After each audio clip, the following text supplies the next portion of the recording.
اللہ علیہ وسلم سے حدیث سنی اور پھر خود اپنی طرف سے آگے اس کی وضاحت کی کہ میرے لحاظ سے دو طرح کے لوگ جہنم میں جائیں گے۔ اللہ کا کروڑوں بار شکر ہے کہ ہمارے اکابر نے ہمیں جو تیسرا طبقہ ہے جو مولا علی کی وجہ سے جنت میں جائے گا، ہمیں اس طبقے کا رستہ دیا ہے جس کو اہل سنت و جماعت کہا جاتا ہے۔ ناسبی اور خارجی بغض علی، بغض سیدہ فاطمہ، بغض حسنین کریمین رضی اللہ تعالی عنہم کی وجہ سے جہنم جائیں گے، اور روافض حب افراط یعنی حب غیر شرعی کی بنیاد پر جہنم کا ایندھن یقیناً بنیں گے۔ اہل سنت کا ہے بیڑا پار، اصحاب حضور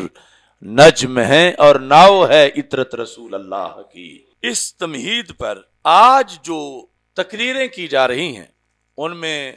خطبہ کے کئی درجے ہیں۔ ایک وہ ہیں کہ جنہوں نے کسی مدرسہ کا دروازہ دیکھا ہی نہیں اور سنی سنائی سے پہلے کچھ دن نعت خوان رہے، پھر نعت خوانی سے نقیب بنے، پھر نقیب سے خطیب بنے۔ دوسرا وہ طبقہ ہے کہ جو 2-3 سال جاتے رہے اور پھر آگے اردو کی کتابوں سے تقریریں کرنا شروع کر دیں، اور جب آواز اچھی تھی تو پھر آگے پڑھنا نصیب ہی نہیں ہوا۔ تیسرا طبقہ وہ ہے جو پورا درس نظامی پڑھے ہوئے ہیں لیکن پڑھے ہوئے برائے نام ہیں، یعنی وہ کتابوں کی عبارت نہیں پڑھ سکتے، اصل عربی کتابوں کا مطالعہ نہیں کر سکتے، اپنے ائمہ نے جو کچھ لکھا ہے نہ ان کی وہاں تک اپروچ ہے اور نہ اپروچ کر سکتے ہیں، رسائی ان کی ہو سکتی ہے۔ اب یہ 3 طبقے تو ویسے ہی ان کی نیچے جڑے ہی نہیں، ان کو بن پیندا لوٹا کہو یا کوئی دیگ کہو، کیونکہ کچھ دیگ نما بھی ہیں ان میں، اہل سنت کے خطیبوں میں۔ اب ایک اس سے پھر اگلا درجہ ہے کہ جن کو کتابوں سے تعلق ہے، عربی پڑھ لیتے ہیں، پڑھاتے بھی ہیں مدارس میں، یہاں بھی جا کے 2 کیٹیگریز ہیں۔ لیکن میں ابھی جو بات بتا رہا ہوں وہ کہ جو مدرسے جاتے رہے ہیں اور انہیں یہ دعویٰ ہے کہ ہم پورا درس نظامی پڑھے ہوئے ہیں، بلکہ اپنے نام کے ساتھ اعزازی طور پر بلکلمے خود مفتی بھی لکھ لیتے ہیں، اور پھر اہل سنت کے سٹیجوں پر ایک لمبی تاریخ سے وہ رفض پھیلا بھی رہے ہیں، اور ہر جگہ اپنے آپ کو نوکر زہرا اور نوکر علی رضی اللہ تعالیٰ عنہ کر کے پیش کرتے ہیں،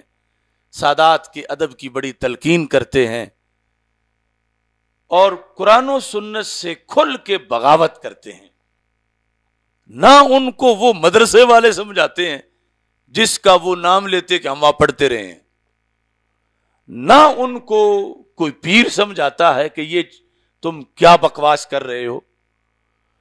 نہ ان کو کوئی چینل پہ بیٹھا میزبان اور ہوسٹ کہتا ہے، بلکہ اکثر چینلوں پر تو مجلس ستائش باہمی ہوتی ہے کہ جتنا بڑا جھوٹ بولتا ہے میزبان اتنا زیادہ اس کو داد دیتا ہے، اور جلسوں کے اندر بھی ایسا ہوتا ہے۔ مدارس کے ذمہ دار مفتی جو کہ باقاعدہ جانتے ہیں کہ یہ سب بغاوت ہو رہی ہے، وہ بھی بہت سے اس لیے چپ کر جاتے ہیں کہ ان کی اپنی کوئی مجبوری ہے کہ اگر بولیں گے تو وہ آگے سے ان کو ننگا کر دے گا، یا کم از کم یہ مجبوری تو ضرور ہے کہ اگر بولیں گے تو وہ کہے گا کہ یہ دیکھو یہ فلاں مدرسہ کا شیخ الحدیث تو ہے ہی ناسبی، چوری اس کی پکڑی گئی لیکن اس نے اپنی چوری کے بغض میں آ کر اپنے استاذ کو ناسبی بنا دیا، اور اس لیے پھر کچھ شریف لوگ تو بولتے ہی نہیں کہ کیوں اپنے آپ کو گستاخ زہرا کہلوانا ہے، کیوں آپ کو اپنے آپ کو گستاخ اہل بیت کہلوانا ہے، اور یہ ہر کسی کا کلیجہ ہے بھی نہیں کہ جو صرف اس ڈر سے اللہ کے دین پر ظلم ہوتا دیکھ لے مگر بولے نہیں، کہ اگر میں بولا تو یہ چور جو خود ہے مجھے بھی چور کہے گا، اگر میں نے اس کا پردہ چاک کیا تو یہ ہر جگہ، اور اس کے لونڈے اور اس طرح کے دوسرے کتنے وہ میرے خلاف بولیں گے۔ اس طرح کچھ لوگ، یہ ایک طبقہ اس وقت اہل سنت میں نجی محفلوں میں کہتے ہیں کہ ظلم ہو گیا، لٹ گیا سب کچھ، دین برباد ہوتا جا رہا ہے، لوگ بھی نجی محفلوں میں کہتے ہیں، مگر ہم کیا کر سکتے ہیں، ہماری کون سنتا ہے؟ لیکن دین قیامت کے دن ان سے بھی پوچھے گا کہ تم بولتے تو صحیح، تمہارا اتنا تقدس بڑا ہے مجھ سے کہ تم نے مجھے قربان ہوتا ذبح ہوتا دیکھا، اور تم اپنی عزت بچانے کے لیے مجھے تم نے چھوڑ دیا کہ جو بھی حملہ کرے کرتا رہے، لیکن تمہاری چادر اور گریبان کو کوئی نہ ہاتھ ڈالے۔ یہ جو بڑا کریم طبقہ ہے، ایک سپریم، اور چپ کر کے بیٹھے ہوئے ہیں، اور ان کے کچھ شاگرد اور ان سے منسوب لوگ دین کی دھجیاں اڑا رہے ہیں، اور وہ بڑے بڑے مدارس کہ مسند افتاء پر بیٹھے ہیں، تدریس پر بیٹھے ہیں، شیخ الحدیث بنے ہوئے ہیں، لیڈر بنے ہوئے ہیں، اور ان مجرموں کے ہم نوالا ہم پیالہ ہیں، اور ظاہری طور پر کوئی جا کے شکایت لگائے تو کہتے ہیں وہ تو ہماری مانتا ہی نہیں، ہم کیا کریں۔ تو اور ادھر جو ہے دین بار بار بلا رہا ہے کہ ہے کوئی ایسا جو اس وقت اس ظالم کی زبان کاٹے، جو روزانہ مجھ پہ حملہ کرتا ہے اور نام اس کو محبت اہل بیت کا دیتا ہے، نام اس کو محبت علی کا دیتا ہے، اور روزانہ مولا علی کے مشن کے خلاف یہ بھونکتا ہے جو اسے کوئی روکے، اس کا کوئی جواب دے۔ ایسی صورتحال کے اندر اللہ کا فضل ہے کہ ہم روزانہ بولتے ہیں اور روزانہ جواب دیتے ہیں، اور اس کے رد عمل میں جتنی گالیاں ملتی ہیں ہمیں اس سے لذت محسوس ہوتی ہے، جتنے پتھر لگتے ہیں ہمیں ان زخموں سے ذوق آتا ہے کہ زخم پہ زخم کھا کے جی، خونے جگر کے گھونٹ پی، آہ نہ کر لبوں کو سی، عشق ہے یہ دل لگی نہیں۔ اب جس خطیب کیا ابھی میں آپریشن کرنے لگا ہوں تو کیا وہ مجھے معاف کرے گا؟ وہ پہلے بھی گالیاں تو نکالتا ہے،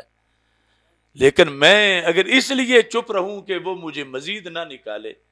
تو میرے نزدیک یہ دین سے بہت بڑی غداری ہوگی۔ تو میں وہ قرض اتارنے لگا، مجھے کوئی شوق نہیں کسی کے خلاف بولنے کا، میں اس کا ابھی نام بھی نہیں لوں گا، لیکن سوشل میڈیا پر جو کچھ پھیلا ہوا ہے وہ خود بخود آپ اس تک پہنچ جائیں گے کہ وہ کون سا مجرم ہے کہ جس کا اتنا بڑا ظلم ہے قرآن کی آیت پر، اور اتنا ظلم ہے رسول پاک صلی اللہ علیہ وسلم کی ذات گرامی پر، اور اتنا ظلم ہے مولا علی رضی اللہ تعالی عنہ کی ذات پر، اور وہ لوگوں کے سامنے نوکر علی اور خادم علی بن کر وہ پیسے بٹور رہا ہے اور جہنم کی تیاری کر رہا ہے۔ قرآن مجید برہان رشید کی آیت ہے واقفوہم انہم مسئولون۔ اللہ تعالیٰ فرشتوں کو کہے گا قیامت کے دن کچھ لوگوں کے بارے میں، انہیں روک لو، ان سے ابھی سوال کیا جائے گا۔ یہ آیت ہے، اس کی تفسیر خود قرآن میں ہے، اس کی تفسیر زبان رسالت صلی اللہ علیہ وسلم نے خود فرمائی ہے، اس کی تفسیر صحابہ نے کی ہے، سند سے آئی ہے، ہزاروں کتابوں میں ہے، لیکن ایک کمینہ سنی خطیب اس کی تفسیر وہ کرتا ہے جو روافض شیعوں نے غالیوں نے اپنی تفسیر میں لکھی ہے، اور پھر وہ اسے ٹی وی پہ بیان کرتا ہے، اور ٹی وی کا آگے بگوتر بیٹھا ہوا پتہ نہیں اب سید ہے یا غیر سید ہے، وہ کیسا ہے جو آگے میزبان ہے، وہ اسے داد ہے، کمال چشتی صاحب آپ نے تو کمال کر دیا، بلے بلے کیا خوب،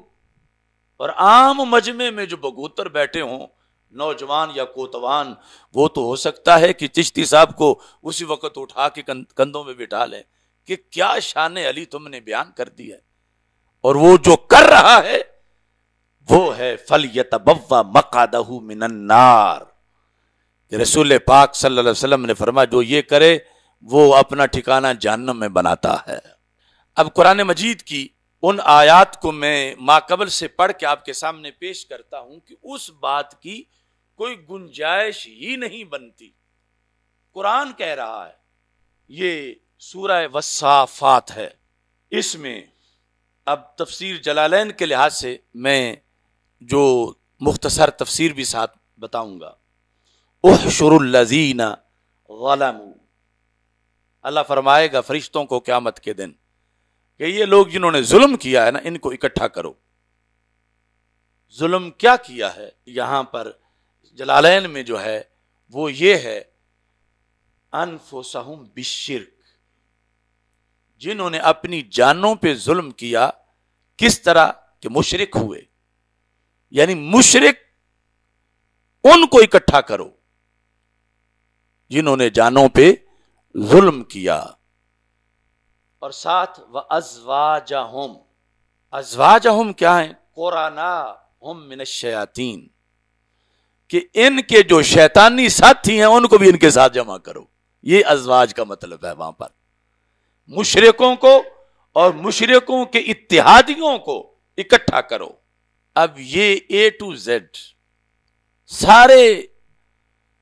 مفسرین اسی پر ہیں، چونکہ اور گنجائش ہی نہیں، پیچھے ذکر جو ہے وہ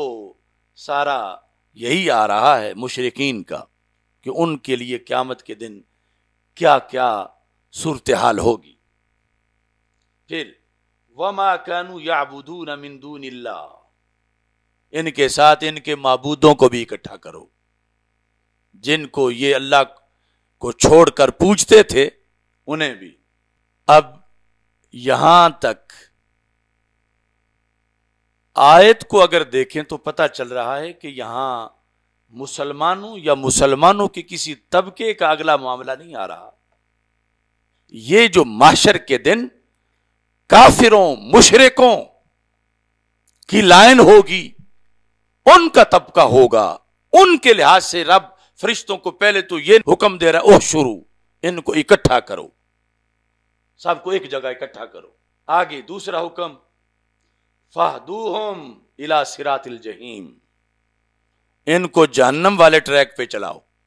یعنی یہ ہیں ہی جہنم والے، دوسری طرف ان کا کیا تک بنتا ہے، ان کو صراط جہیم کی طرف چلاؤ۔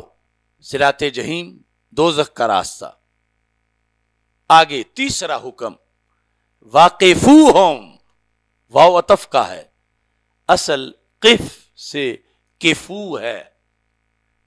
انہیں اب ٹھہرا لو، روک لو، انہیں روکو اب۔ قف، کفا، کفو،